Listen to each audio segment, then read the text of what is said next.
एकजुट दिखने का प्रयास करने वाला इंडिया अलायंस अंदर से कितना खोखला है, यह बार बार बात सामने आ रही। इंडिया अलायंस में फटा पोस्टर निकला हीरो की लड़ाई चालू हो चुकी है बॉस।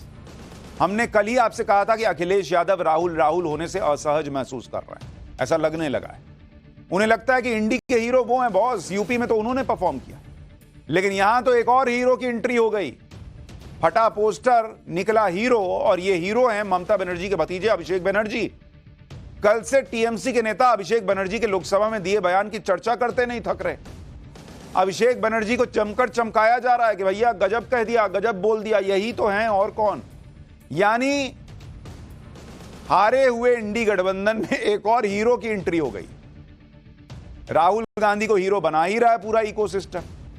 अखिलेश यादव अलग से क्या क्या कर रहे हैं वो मैंने आपको कल बताया ही था। और ये दोनों काफी नहीं थे, अब अभिषेक बनर्जी आ गए। एक बार सुनिए कल अभिषेक बनर्जी ने लोकसभा में ऐसा क्या ही कहा जिसे लेकर टीएमसी गदगद है, फिर बताऊंगा कि अभिषेक बनर्जी की एंट्री हुई क्यों। सर आप अपना पद का मान रखिए सर, उनको उठ के बोलिए माफी मांगेगा, then I continue my speech. No sir, you have to intervene sir, you are the speaker, you are the speaker. कोई 60 साल पहले जवाहरलाल नेहरू का बात करेगा, दूसरे नेताओं का बात करेगा, तब आप कुछ नहीं बोलेंगे। मैं 5 साल पहले का डिमोनेटाइजेशन का बात करूंगा तो आप कहेंगे भाई वर्तमान इशू पे बोलिए। सर देयर स्लोगन वाज जो राम को लाए हैं हम उनको लाएंगे backfired sir. Their slogan of जो राम को लाए हैं हम उनको लाएंगे बैकफायर्ड। आई वुड रादर से प्रभु राम आए तो न्याय आया। कुछ वक्त जरूर लगा लेकिन इंसाफ आया। थोड़ा सब्र रखिए और कुर्सी का पीटी बांध लीजिए, मौसम बिगड़ने वाला है। Thank you sir. अब यही जो उनका अंदाज था, इसको लेके टीएमसी वाले गजब है कह रहे हैं। हर नेता कह रहा है कि भैया कोई बोला है तो वो अभिषेक बनर्जी बोले, वरना तो सब पानी लेने गए। इंडी गठबंधन के क्रेडिट वॉर में टीएमसी भी इसलिए कूद पड़ी क्योंकि बंगाल में ममता बनर्जी ने अकेले अपने दम पर बीजेपी से ज्यादा सीटें जीती। बंगाल में बीजेपी की सीटें 18 से कम होकर 12 सीटों पर आ गई। अब हो सकता है कि टीएमसी को यही लग रहा हो कि इंडी गठबंधन में वही ऐसी पार्टी है जिसने अकेले दम पर बीजेपी को हिला डाला, लेकिन सारा क्रेडिट तो राहुल गांधी लूट रहे हैं, अखिलेश यादव थोड़ा बहुत ले रहे हैं। तो भैया टीएमसी के नेता क्यों पीछे रहे, अभिषेक बनर्जी क्यों पीछे रहे? इसलिए अब टीएमसी के नेता अभिषेक बनर्जी को, उनकी इमेज को चमकाया जा रहा है। नए हीरो की एंट्री हुई है। टीएमसी नेता शत्रुघ्न सिन्हा ने कहा कि अभिषेक बनर्जी रोल मॉडल बनकर सामने आए हैं। सुनिए शत्रुघ्न सिन्हा को। बजट भाषण में अनेक रोल मॉडल बनकर जिस तरह से हमारे अपने बंगाल के अभिषेक बनर्जी सामने आए उभर कर, जिस तरह से अभिषेक बनर्जी ने अपनी तकरीर रखी, वो रोल मॉडल बनकर मैं समझता हूँ पार्लियामेंट के अंदर वो एक पार्लियामेंट के लिए एक सबक था कि लोगों को सीखना चाहिए। जिस तरह से इनके विभाजन वाली शक्तियों का, चाहे विभाजन की हरकतों का जिस तरह से उसने ब्यौरा दिया है, जिस तरह बताया है, तो इसलिए लगता है अभिषेक बनर्जी की बातों से भी घबरा कर अब वो लोग तरह तरह की बातें कर रहे हैं। भाई शत्रुघ्न सिन्हा तो कह रहे हैं लोगों को सीखना चाहिए अभिषेक बनर्जी से। अब बीजेपी वाले तो सीखेंगे नहीं। इंडिया अलायंस में किसको सीखना चाहिए? राहुल गांधी को, अखिलेश यादव को, किसको सीखना चाहिए? इंडी गठबंधन में टकराव की हालत यह हो चुकी है कि अब अखिलेश यादव खुलकर कांग्रेस को आईना दिखा रहे हैं। पहले अखिलेश यादव ने कहा कि कांग्रेस यूपी में उनकी वजह से जीती है, और अब बातों बातों में यह कह दिया कि कांग्रेस के कमजोर प्रदर्शन की वजह से इंडी गठबंधन पिछड़ गया। एक बार सुनिए, कपिल सिब्बल के जो पहले कांग्रेस में होते थे, उनका एक यूट्यूब चैनल है, उस पर अखिलेश यादव ने कांग्रेस पर क्या कह दिया। अलायंस के अंदर जो रीजनल पार्टीज थीं, जो जिस प्रदेश में था उसने अपने हिसाब से परिस्थितियां समझी, उस हिसाब से जो लड़ाई लड़ी, उसका परिणाम है कि बीजेपी को रोका जा सकता। बिल्कुल बिल्कुल सही। वो आदरणीय ममता जी ने जो बंगाल में लड़ाई सीधी लड़ी, बिहार में हम थोड़ा चूक गए, दिल्ली में हम थोड़ा पीछे रह गए। जहां हमें उम्मीद थी कि मध्य प्रदेश में अच्छा होगा इंडिया अलायंस, या तेलंगाना में बहुत अच्छा होगा, कर्नाटका में बहुत अच्छा होगा। जहां तो 1-to-1 रहा, देखिए ना, जहां देखिए आप कोई भी प्रदेश में 1-to-1 जहां फाइट हुई, गुजरात में 1-to-1 फाइट हुई, मध्य प्रदेश में 1-to-1 फाइट हुई, वहां अलायंस का कोई जोर ही नहीं रहा, क्योंकि वो वो तो कांग्रेस वर्सेस बीजेपी था। तो कहने का मतलब ये है कि जो आपकी प्रदेश की पार्टियां हैं उनकी वजह से आज विपक्ष की इतनी सीटें आई हैं, लेकिन जो इंडिया अलायंस का एक ढांचा बनना चाहिए, मैं समझता हूं वो आज तक नहीं बना। अब बताइए, एक जमाने में कांग्रेस ही रहे, कपिल सिब्बल कह रहे हैं कि इंडिया अलायंस का तो ढांचा ही नहीं बन पाया है। अखिलेश यादव कह रहे हैं कि कांग्रेस जहां जहां सामने सामने लड़ी नरेंद्र मोदी से खत्म हो गई बॉस। और यहां कांग्रेस वाले कह रहे हैं कि 99 राहुल गांधी तो गजब कर दिए। अब इंडी वाले ही कह रहे हैं कि क्या गजब, जो जीते हमारे कंधे पे जीते, जहां कंधा से उतार दिए अपने, बोले जाओ लड़ो अपना देखो, वहां तो मोदी जी पटक दिए इन लोगों को। अच्छा, ये तो सिर्फ बातचीत का एक हिस्सा, एक और मजेदार हिस्सा दिखाता हूं जहां दोनों नेता इंडी गठबंधन के स्ट्रक्चर पर ही सवाल उठा रहे हैं। एक बार बातचीत का ये हिस्सा भी सुनिए। हो सकता है उस समय हम लोगों ने थोड़ा ज्यादा गुजार दिया, अगर समय न गुजारा गया होता तो शायद सरकार भी इंडिया अलायंस की होती। आपको एक सेक्रेटेरिएट बनाना चाहिए था, इंडिया अलायंस का सेक्रेटेरिएट बनाना चाहिए था। वहाँ आपको इंडिया अलायंस के स्पोक्स पर्सन होने चाहिए थे, ताकि अगर मोदी जी कुछ कहें तो अलायंस की तरफ से कोई बोलने वाला हो, रिएक्शन आना चाहिए। ठीक है ना। तो ये जो नहीं बना ढांचा, उससे मैं थोड़ा समझता हूं कि आपका नुकसान हुआ है। अभी आपके पास 5 साल हैं, तो मैं समझता हूं कि इस संदर्भ में थोड़ी शुरुआत आप लोगों को करनी चाहिए। अभी उस पर पीछे मुड़ के क्या देखें, लेकिन हाँ, आगे कुछ अगर इस तरह के सुझाव होंगे तो विचार करना चाहिए हम सबको। ये बहुत जरूरी है, क्योंकि जब तक इकट्ठा होकर आप नहीं लड़ोगे तब तक मोदी जी कुछ ना कुछ षड्यंत्र करते रहेंगे। हाँ, बीजेपी इस समय कमजोर है, बीजेपी बैकफुट पर है और बीजेपी को कोई रास्ता नहीं है। अभी तो आपके प्रदेश में बाई इलेक्शन भी आने वाले हैं, उसकी तैयारी है। हालांकि सरकार अपनी तरह से तैयारी कर रही है, बीजेपी सरकार से मिलकर तैयारी कर रही है लेकिन वहां जनता इस बार फिर बीजेपी को हराएगी। तो अभी देखो बाई इलेक्शन में इनकी बुरी हालत हुई है, सब जगह हारे। हाँ। तो यानी अखिलेश यादव, कपिल सिब्बल, शत्रुघ्न सिन्हा सब कांग्रेस पार्टी और राहुल गांधी को यह बता रहे हैं कि आवाज नीचे। उन लोगों ने आपसे कहीं बेहतर परफॉर्म किया है। इकोसिस्टम राहुल चिल्लाएगा, लेकिन ये लोग राहुल गांधी के पीछे लगकर चलने वाले पिछलग्गू नहीं बनने वाले हैं। अखिलेश यादव सीधे सीधे संकेत दे रहे हैं कि मैंने यूपी में जिताया।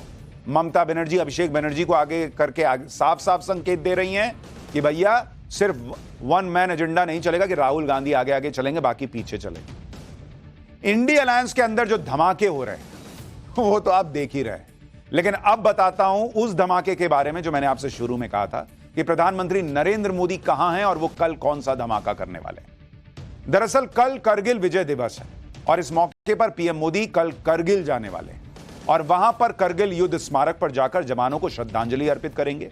उसके बाद पीएम मोदी शिंकुनला सुरंग परियोजना का पहला विस्फोट करने वाले हैं। इस धमाके के बाद परियोजना पर काम आगे बढ़ जाएगा। पीएम मोदी वर्चुअली बटन दबाकर शिंकुनला परियोजना का पहला विस्फोट करेंगे। यह विस्फोट पत्थर हटाने और पहाड़ों को काटने के लिए किया जाता है। शिंकुनला सुरंग परियोजना में 4 किलोमीटर दोहरी ट्यूब सुरंग शामिल है, जिसका निर्माण लेह को सभी मौसम में संपर्क प्रदान करने के लिए नीमू पदूम दारचा रोड पर लगभग 15,800 फुट की ऊंचाई पर किया जाएगा।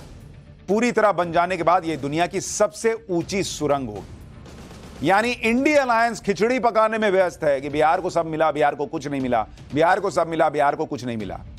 इंडिया अलायंस एक दूसरे की जड़ें काटने में लगा हुआ है कि कांग्रेस तो ऐसे ही हमारे कंधे पे जीती, ये हीरो नहीं हम हीरो। नरेंद्र मोदी अभी भी देश के लिए लगे हुए हैं, देश के काम में लगे हुए हैं। पाठशाला में अब अगली क्लास। कोर्ट ने केजरीवाल को फिर जेल भेजा। पीएम मोदी ने नया गिफ्ट कैसे दे दिया? मोदी का वो काम जिसने केजरीवाल एंड टीम के होश उड़ा दिए। अब इसका चल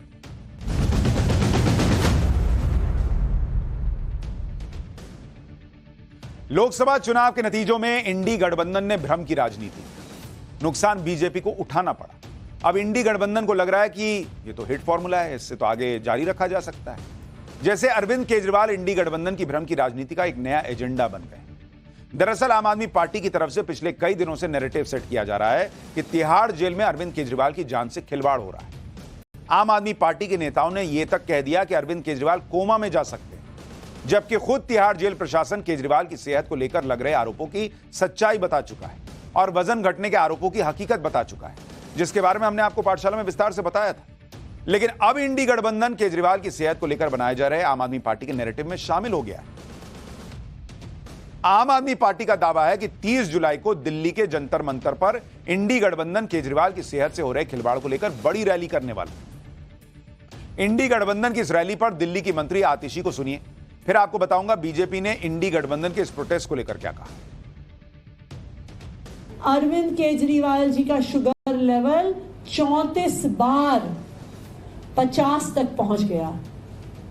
ये भारतीय जनता पार्टी को भी पता था और इसीलिए उन्होंने अरविंद केजरीवाल जी को सीबीआई से गिरफ्तार करवाया कि जितना लंबा समय लगेगा केस फाइल करने में, बेल के लिए एप्लीकेशन डालने में, जितना लंबा समय वो उनको तिहाड़ में रख के प्रताड़ित करेंगे।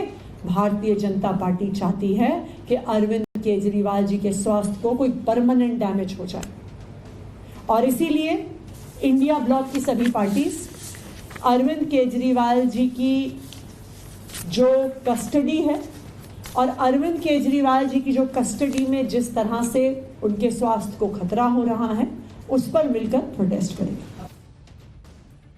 अब इंडी अलायंस प्रोटेस्ट कैसे करेगा ये तो भगवान ही जाने, क्योंकि अभी कुछ दिन पहले शीला दीक्षित के लड़के जो हैं वो तो खुद ही कह रहे थे कि केजरीवाल की सेहत पर नाटक नहीं करना चाहिए आम आदमी पार्टी को, संदीप दीक्षित।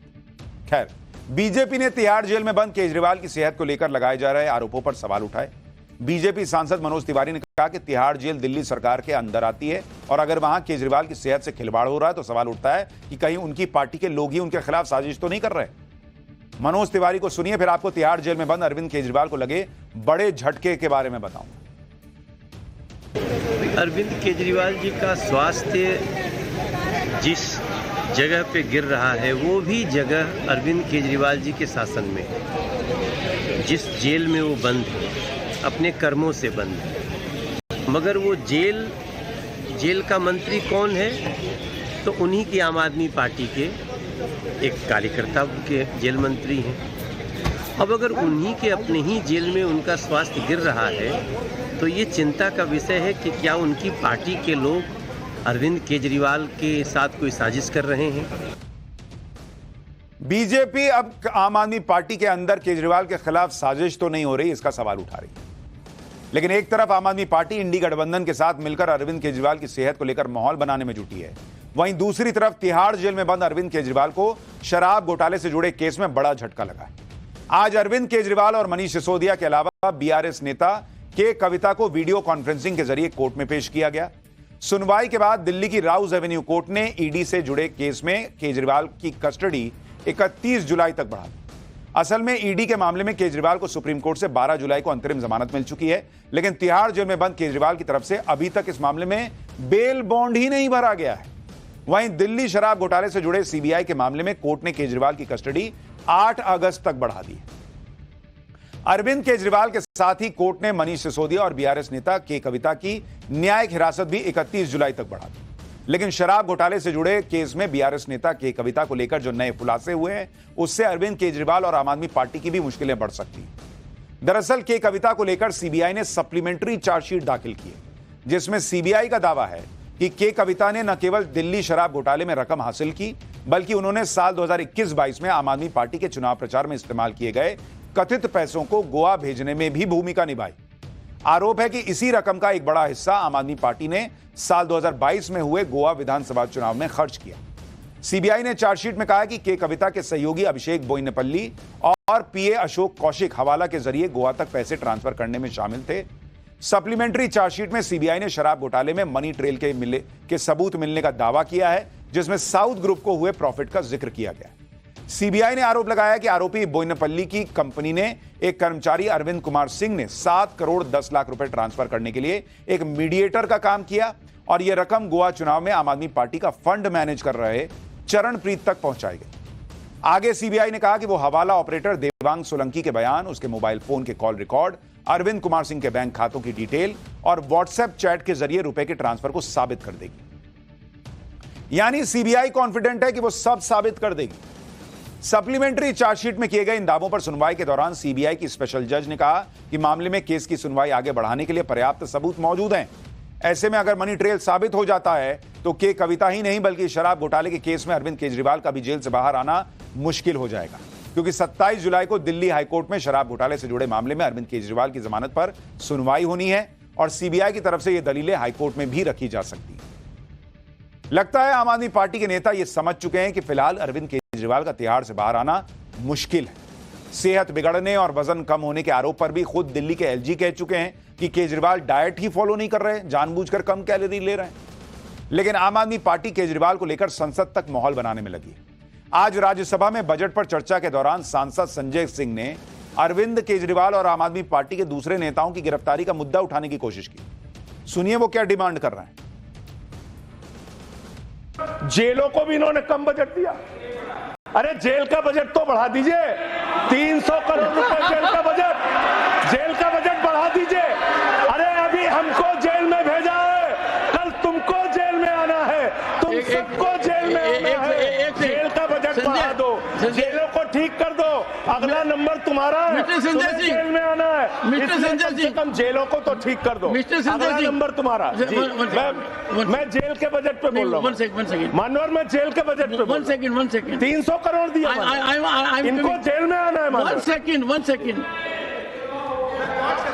सदन के नेताजी से मैं अनुरोध करूंगा कि ये बहुत मार्मिक अपील है जेल का बजट बढ़ाने के लिए, और इस पर आप गौर फरमाइए। धन्यवाद सर, धन्यवाद सर। ठीक है ना, धन्यवाद सर। एक पृष्ठभूमि भी है मान्यवर, इसका ध्यान रखा जाएगा।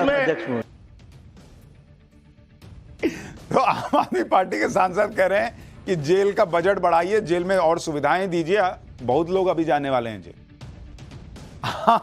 आम आदमी पार्टी भले ही अरविंद केजरीवाल और पार्टी के दूसरे नेताओं को जेल भेजे जाने के लिए सीधे सीधे पीएम मोदी को जिम्मेदार ठहराती है, लेकिन पीएम मोदी कई बार साफ कह चुके कि उनके तीसरे कार्यकाल में भी जांच एजेंसियों को करप्शन के खिलाफ कार्रवाई की खुली छूट मिली रहेगी। और आप खुद देखिए, अरविंद केजरीवाल के मामले में भी कानून के तहत एक्शन हो रहा है। जैसे कि आज दिल्ली हाईकोर्ट से अरविंद केजरीवाल को राहत मिली। हाईकोर्ट ने केजरीवाल की उस मांग को मान लिया कि जेल में उन्हें वकीलों के साथ 2 अतिरिक्त बैठकों की मंजूरी दी जाए। हालांकि केजरीवाल की सेहत के खिलवाड़ का आरोप आम आदमी पार्टी का इकलौता नैरेटिव नहीं है। इसी तरह का एक और नैरेटिव आम आदमी पार्टी ने दिल्ली में अपने लिए दफ्तर अलॉट करने के मामले में भी फैलाया। कहा गया कि मोदी सरकार आम आदमी पार्टी को सड़क पर लाने की कोशिश कर रही है। असल में सुप्रीम कोर्ट के आदेश के बाद आम आदमी पार्टी को 10 अगस्त तक अपने मौजूदा ऑफिस को खाली करना था, जो आईटीओ के पास राउज एवेन्यू में। आम आदमी पार्टी लगातार आरोप लगा रही थी कि मोदी सरकार उसे लुटियंस जोन से बाहर जमीन देना चाहती है, जबकि दूसरी नेशनल पार्टीज को लुटियंस दिल्ली में दफ्तर बनाने के लिए जमीन दी गई है। लेकिन लुटियंस दिल्ली मतलब दिल्ली का प्राइम इलाका, जो अंग्रेजों के जमाने से बहुत खास माना जाता है। लेकिन आज मोदी सरकार ने आम आदमी पार्टी के इस नैरेटिव की भी हवा निकाल दी। केंद्र सरकार ने आम आदमी पार्टी के ऑफिस के लिए बंगला अलॉट कर दिया, वो भी लुटियंस दिल्ली में। वहां केजरीवाल जेल में है, यहां मोदी सरकार ने गिफ्ट दे दिया कि लो लुटियंस दिल्ली में दफ्तर ले लो। और आम आदमी पार्टी के दफ्तर के लिए जो नया बंगला अलॉट किया गया वो मौजूदा दफ्तर से सिर्फ 4 किलोमीटर की दूरी पर है। आम आदमी पार्टी का नया दफ्तर इंडिया गेट के पास कॉपरनिकस मार्ग पर मौजूद रविशंकर शुक्ला लेन का बंगला नंबर 1 है। असल में इससे पहले इस बंगले में एनसीपी का ऑफिस था, लेकिन पिछले साल पार्टी में टूट होने के बाद यह दफ्तर खाली करवा लिया गया था। आम आदमी पार्टी को अलॉट किए गए नए बंगले से हमारे सहयोगी की एक रिपोर्ट देखिए, फिर बताऊंगा केंद्र सरकार के फैसले पर आम आदमी पार्टी क्या कह रही है।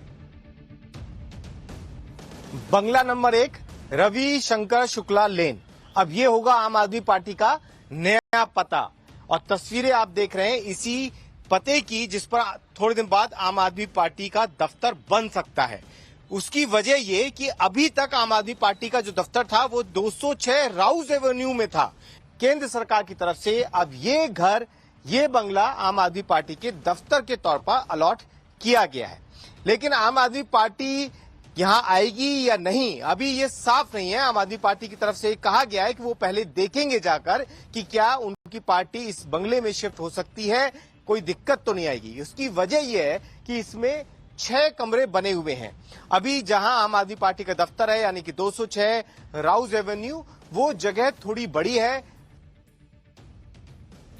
अब संजय सिंह के लॉजिक से चलिए तो अगर सारे नेता जेल ही जाने वाले हैं तो बड़े दफ्तर का करेंगे क्या?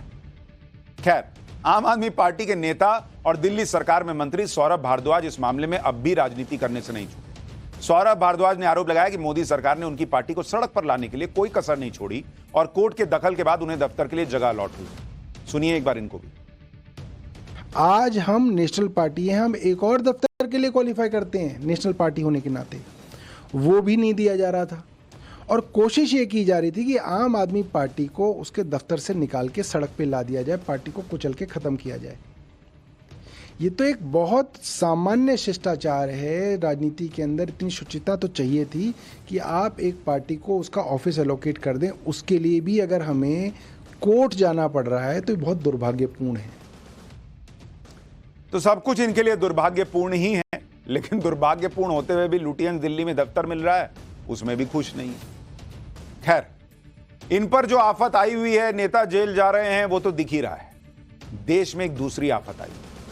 पाठशाला में अब बात आसमानी आफत की, बादल फाड़ तबाही की वो तस्वीरें जो देश ने अब तक नहीं देखी। मुंबई, पुणे, सूरत, केदारनाथ, ऐसी तबाही बॉस जो रुकी नहीं रही है। देखिए एक बार।